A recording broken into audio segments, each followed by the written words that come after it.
That's a Wow. new thing. They're getting all like compliant and strict. Yeah. So we were just recording this weekly sense, and Zoom told us that now, Carl, you have to consent to me recording you. How do you feel about that? I'm a little scared now. Yeah, actually, I think that's one of the most exciting things news-wise that's happened this week. Could very well be. It's been kind of a sleepy news week as people anticipate the upcoming holiday weekend. Yeah, I just wanted to kind of give a recap. So over the last month, the Dow's up 145, the S&P is basically flat, and the Nasdaq over the last month is down 2.63. I think this week most major indexes were up about 1% or so. But yeah, not a tremendous amount of news coming out this week. Kind of like what we said. We said just the Zoom recording was probably one of the most interesting things that we've seen this week. But why don't you kick it off? What's the first story we're going to go over? Yeah, there was one interesting thing that happened this week. Amazon announced that they were going to acquire MGM Holdings, and it seems like it could be the continuation of streaming wars and the timing, especially a week after the Warner Media Discovery combination. So, what do you think, Andrew? Do you think these dogs are racing to mark their territory? Yeah, I mean, it's becoming even more and more competitive, right? And I know we can go over some of the most recent transactions that Amazon's made, and we'll have Jim throw up some of their largest acquisitions while we just kind of talk about this for a second. But in this content battle, they've got to be able to find stuff to put out to consumers. Now, what I find interesting about all of this is actually the numbers, right? Everyone's like, wow, $8.5 billion for MGM. Well, when you kind of extrapolate it out, I think Prime did about 22 billion. And just as a full disclosure, we do own Amazon stock. We have to say that, Carl. But I think Prime did about $22 billion worth of revenue last year. So it's about 16% of total Prime revenue, but it's only about 2% of the entire $400 billion that Amazon does on an annual basis of revenue. So kind of a small gamble in the grand scheme of things. But what you and I were talking about was, if they can just add that extra $100 for new Prime members, if they want to, watch some new content that's coming on to Amazon Prime, it could be pretty accretive. I know, before this, we were talking about their Twitch acquisition that they did for, I think they did it for, almost $1 billion, 970 million. Well, last year they did over $2 billion in revenue. So, it could be a good strategic acquisition, but only time will tell. Right. It's expected to be more profitable than the rest of Amazon. A lot of it is retail and really low margin. Amazon is really the only big tech conglomerate, and they've taken a Costco-like approach to go beyond retail, right? In bundling all the different services. And really the AWS segment, web services is really, cloud computing has really helped them grow, since that's really the profit center. But they really have to think about diversifying the business, and they've been really unique in being strong in all areas, but diversifying is really important to them, and it will be as the antitrust specter. Sure. And that just came up out of DC this week, right? Yeah, a lot of news about Amazon this week. You got the acquisition of MGM. You have the official date, I believe it's July the 19th is when Jeff Bezos steps down as CEO, and everybody's really worried about that. But what they neglect to remember is that he's still the chairman of the board. So he's making, the big level decisions. He's probably just tired of the day-to-day operations of it.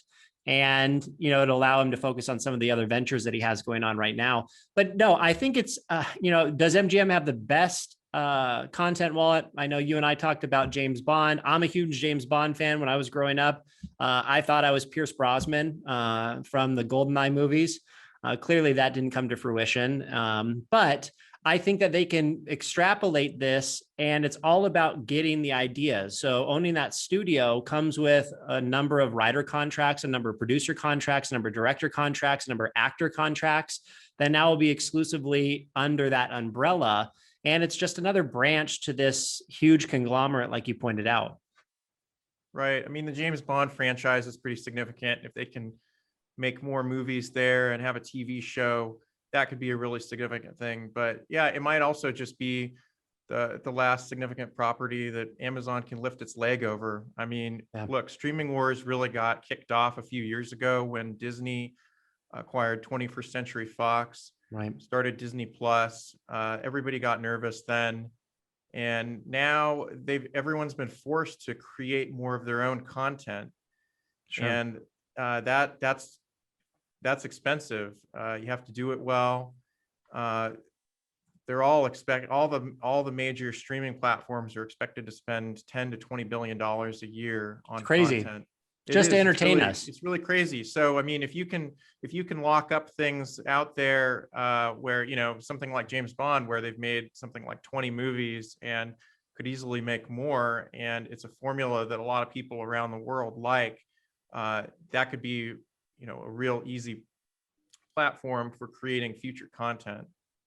Right. And it's about unique ways. And so my whole theory about, just why Amazon even has Amazon videos is it's just to get eyeballs on Amazon, become infiltrated within that membership community so that they can hit you with, other areas of the business to make money from. And, I think it's a really brilliant, low cost for them, specifically if we're only talking about 2% of their total revenue on this spend. It's almost like taking a gamble on a 2% position in a portfolio, as long as it's calculated, which obviously I would hope the board members of Amazon calculated the risk and return of acquiring MGM. But it's, that's kind of how I look at it. Right. And they have to be thinking about all that because, look, I mean, I think the antitrust risk for them is real. You can't buy cheap books online anymore. Amazon has either acquired or driven most booksellers out of business, or to the point where they're almost out of business. So I think definitely Jeff Bezos, he doesn't want to stick around for having a lot of the hard conversations with the lawyers. I think he'd rather somebody else do that. Sure. You may get involved a little bit. I don't know how the legality of all that works, but yeah, absolutely. That may be one major reason as well. But yeah, it's going to be interesting to see. And like we said, they have to find values or metrics for them to be able to grow, and maybe an acquisition of a studio is going to, help bump those numbers up. So our next topic, I thought this was really interesting. We actually thought about turning it into a full podcast. We may want to get, one of our clients who's one of the biggest dealerships in town to come on and talk about this. So we'll try to reach out to him to see if we can set that up. But it's this used cars market. And Jim, we're going to have him throw up the chart on this price acceleration that we've seen.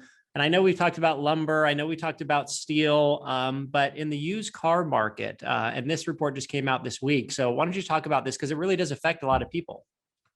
Right. I mean, people are always interested in used cars, what's happening in that market, but what's happening now is a little weird. We've seen in late model cars, used prices are up 10 to 30% year over year. And we've been taking used cars. Who thought you'd get appreciation on used cars, right? Right. So we were wondering, I mean, is this evidence of inflation or is it not? So let's take a closer look at it. Yeah. So actually it really was different based on the kind of car that it was that we were looking at. It really affected the luxury cars, the sports cars, and the pickup trucks the most. And I mean, on that chart that Jim put up, 34% annual increase for the Chevy Corvette.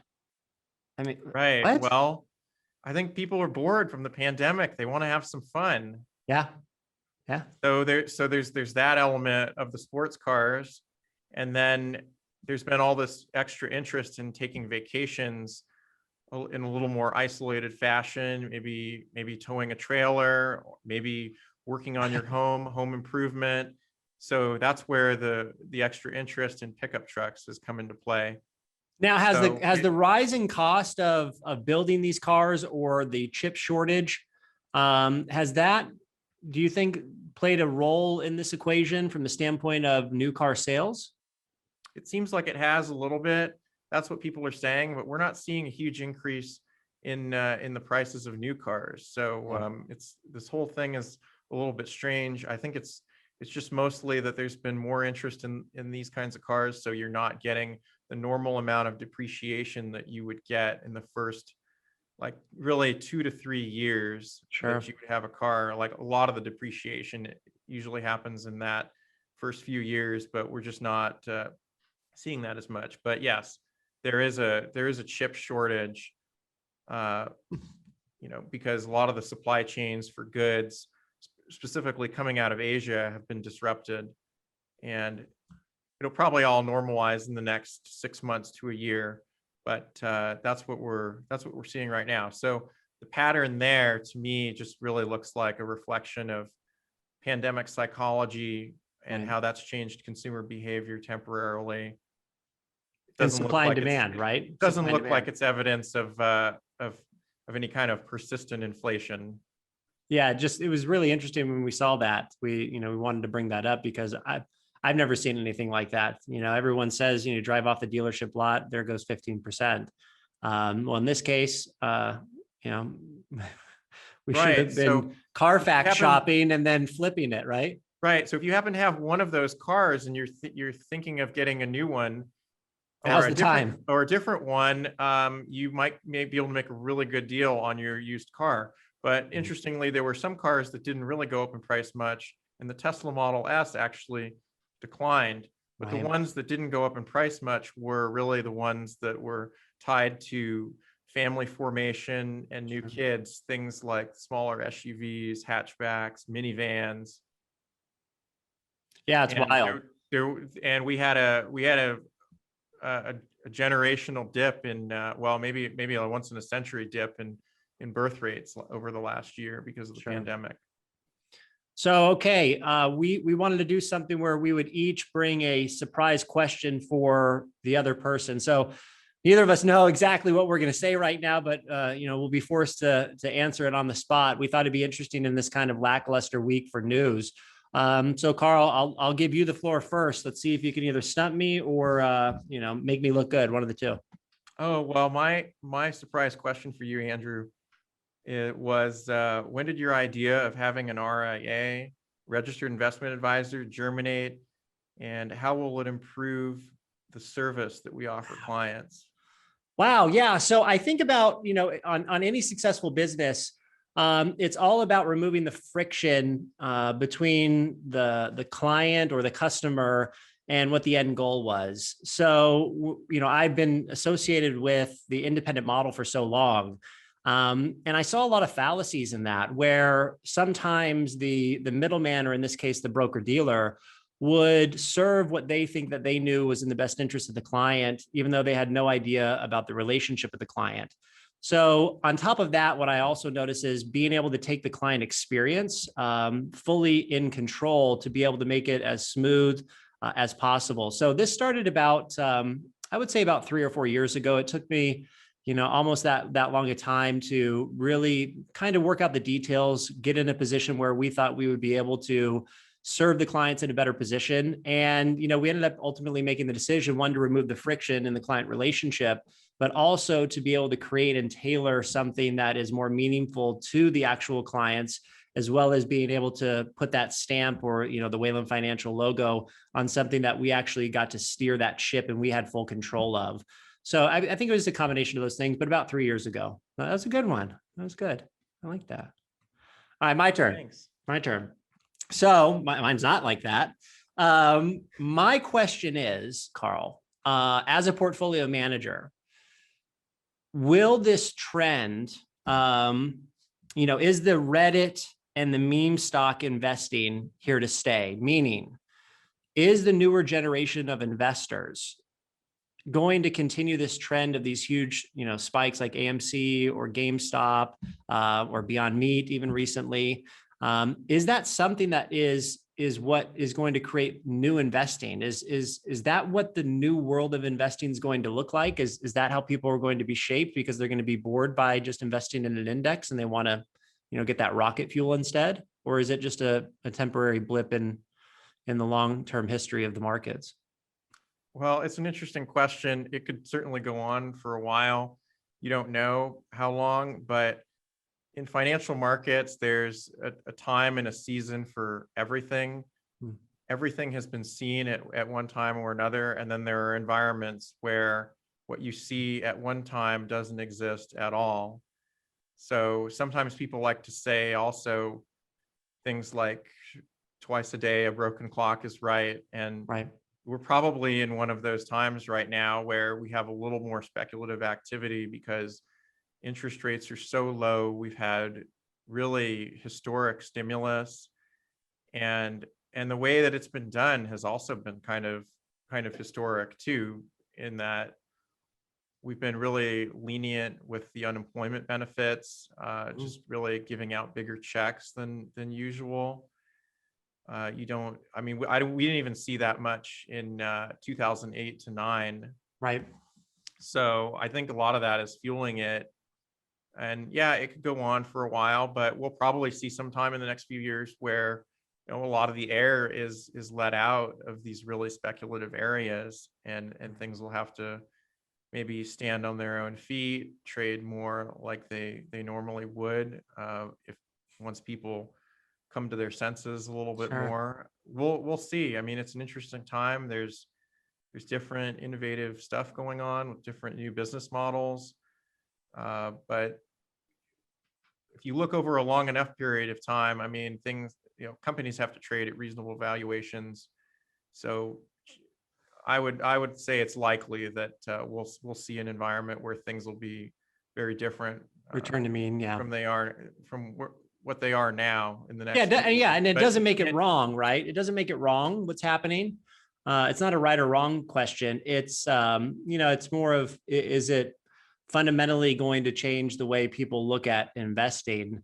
And I'm on your side, right? And the problem that I have with what's going on is not the returns that people are making, but the conception that it's all based around timing it right, and a lot of luck, not skill, is surrounding that equation. And right, it reminds me of another phrase that people don't like to hear: "This time is different." Right. Like when people study financial history, they don't like to hear that. And whenever people say that, they like to say, well, if you look at history long enough, like things aren't really different. You'll see anything that you want to see, and you'll see environments in the past like what you see currently. Sure. You go back far enough and look at everything. All right. Well, hey, it was a lackluster week, like we said, but I think we hit the nail on the head with those two topics. And we'll be back next week. All opinions expressed by Andrew Whalen, employees at Whalen Financial, or any other podcast guest are solely their own opinions and do not reflect the opinion of Whalen Financial. Whalen Financial is a registered investment advisor. This podcast is for information purposes only and should not be relied upon for investment decisions. Clients of Whalen Financial may maintain positions in the securities discussed in this podcast.